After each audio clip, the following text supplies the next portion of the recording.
Hey guys, how's it going? It's Amanda, and in today's video I have 5 tips for all you YouTubers. Hopefully there's something for everybody, but let's jump right in. So the first step is Boomerang for Gmail.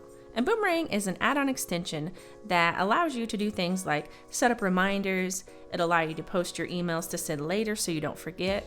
It'll also allow you to do things like if you are contacting a company and you don't hear back from them after like a week or two, it'll send you a little notification back in your inbox so that you can remember, hey, maybe I should just go ahead and touch base with them again. It's free to download and I'll have links down below, and I also want to give them a big thanks for sponsoring today's video. So you just click add this to Gmail, and I am on Safari on my Mac. But the process is simple. You're just gonna click to download. Once it downloads, you're gonna go to where it's saved on your computer. You're gonna click to open it. And then once it opens on my computer, it's gonna ask me to trust, or it may click install, something along those lines. And then you go into Gmail and it's gonna give you a big pop-up, kind of walking you through all the steps of Boomerang.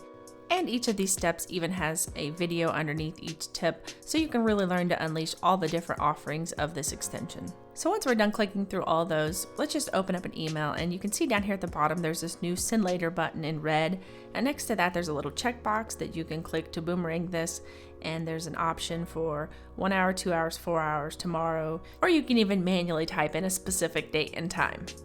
And then beside that you have the confirm button in blue. And then if we move over from there, we have a if no reply, if not clicked, if not open, or regardless options that you can select from. I myself am just using the free option, but they have a $4.99, $14.99, or $49.99 a month plan, depending on what your needs are. So the second tip I have for you guys is about speeding up your workflow. So I've been using this 2 terabyte LAKEY rugged hard drive, and it works great, but it's kind of big and it's bulky, and it's not the fastest, even though I believe it's USB 3.0. So I picked up this SanDisk Extreme 500, which is an external SSD, and this thing is crazy fast and super small as well. They have many smaller options and much cheaper, but I picked up the 480 gigabyte, and I got this on Amazon for about 150 bucks. And for the crazy read and write speeds on this thing, I think it's well worth my investment. So the third tip I have for you guys is using your Android tablet or even a phone as an external monitor for your DSLR or camera. So I'm using my Canon 70D, and this is a 7-inch, or not 7-inch, Nexus 7 2013, and it has great resolution, and you just connect it using the shoe mount, which has a ball head on the top, which makes it great for getting it in the perfect angle no matter where you're at. And then I take this mount, which is made for tablets, and it's going to hold this all really securely on top of your camera. Even whenever I have my camera in some crazy angles, this is extremely secure, and I have no worries about thinking it's gonna fall or anything like that. So assuming your phone or tablet has a micro USB, you're gonna need a micro USB OTG cable. Now I don't suggest one like this, but I've lost my other one. My normal one has a 90-degree angle in it like this, and it holds much more securely. But then you're gonna need a cable that's gonna connect into your camera to be able to actually control all the functions of it. And so then you just connect that, and then you're just going to add each of these into your camera and your tablet or your phone. And you will have to download an app to be able to control all this, and it's called DSLR Controller Beta, and I believe it's $7.99, but I've already got it installed, so it doesn't show me the price. But here you can see the app in action, and it gives you complete control just like your camera does, at least with my Canon and the app. This is how I see it, but it gives you options to zoom in, it lets you hit record, you can take pictures, you can adjust all of your settings just like you would with the back of your camera. So now let's talk about another budget-friendly item, and this is the lighting I use, and this is extremely budget-friendly. I think one of these lights itself is maybe $20 to $30. I think I picked this one up from Home Depot, but I know they have them at like Target and other places.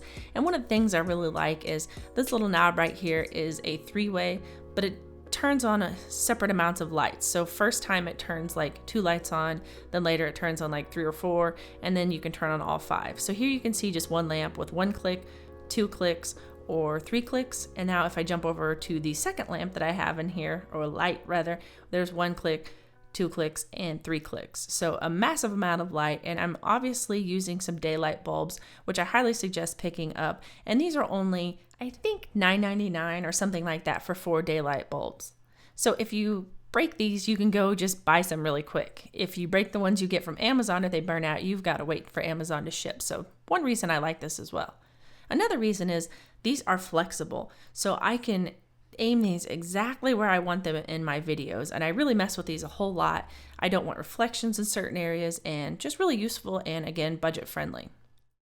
So the final tip I have for you guys is replying to your comments. I didn't know how big of an impact this would make until I really started trying to reply to everyone.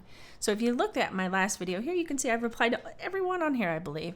But if you go back and go to some of my other videos, there's going to be times where I have big gaps in it. I have a small child, I have a life outside of YouTube, but it really makes the people feel connected with you and like you listen, and they're not just commenting in vain. Like, nobody's going to read this, I'm speaking to a brick wall. But it helps that you just have some interaction and people get to know you a little bit better, and it just makes them feel special, like, hey, she answered me versus just ignoring me. So again, just make contact and interact with your fans. So that is all 5 tips that I have for you guys today. I hope you guys found some of these useful. If you've learned something new or found something you like, leave a comment down below. Or if you have a tip for my next video, leave a comment down below and maybe it'll get featured. Thank you guys for watching. I'll see you guys in the next video.